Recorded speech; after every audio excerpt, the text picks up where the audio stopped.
Area of triangles and trapezoids. What is the area? Write your answer as a fraction or as a whole or mixed number.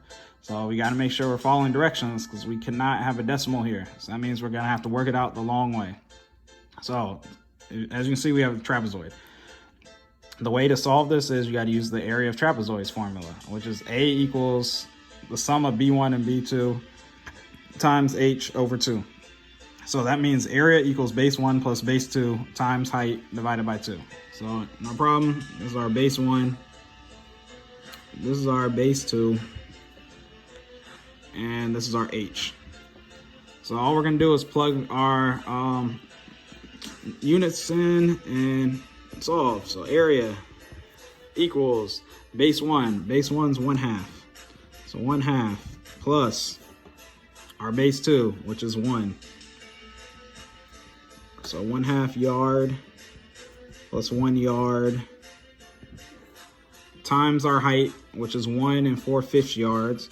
But whenever we have a mixed number and we're multiplying, we can't do that. So we need to convert it to improper fractions. So you do the denominator times the big number. So 5 times 1, which is 5, and add the numerator.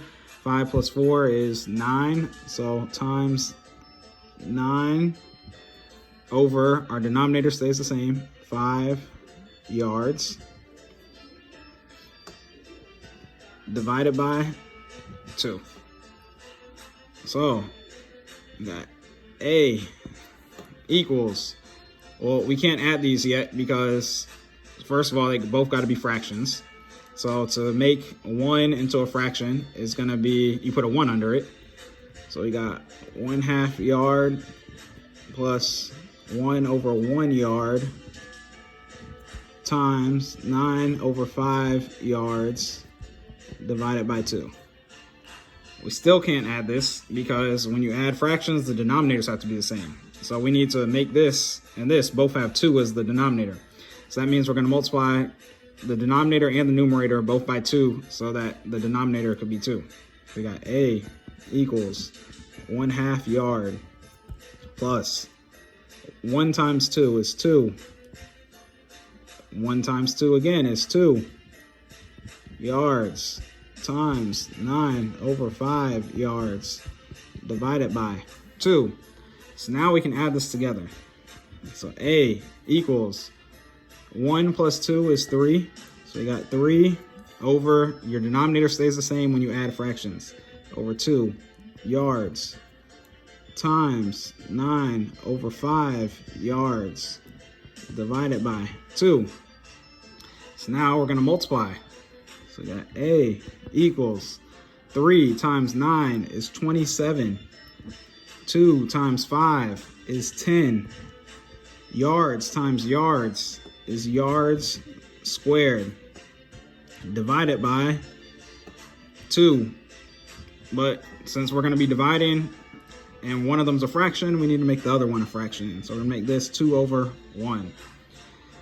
Then we're going to use our trick, the keep, change, flip. So we're going to do, keep our first fraction the same. So 27 over 10 yards squared. Change our operation from multiplication, or change our operation from division to multiplication, and flip our second fraction to its reciprocal. So 2 over 1 becomes 1 over 2. So when you do that, you get 27 times 1, which is 27. And then you get 10 times 2, which is 20. And yard squared times no other units, so it's going to stay yards squared. So our answer is 27 over 20 yards squared. You can go ahead and simplify that to a mixed number if you want, but IXL will accept it in an improper fraction format. So I'm going to leave it like that. So this would be 27/20 square yards. 27 over 20 yards squared. Again, a long problem, but it was not very difficult. Sometimes easy stuff takes a long time.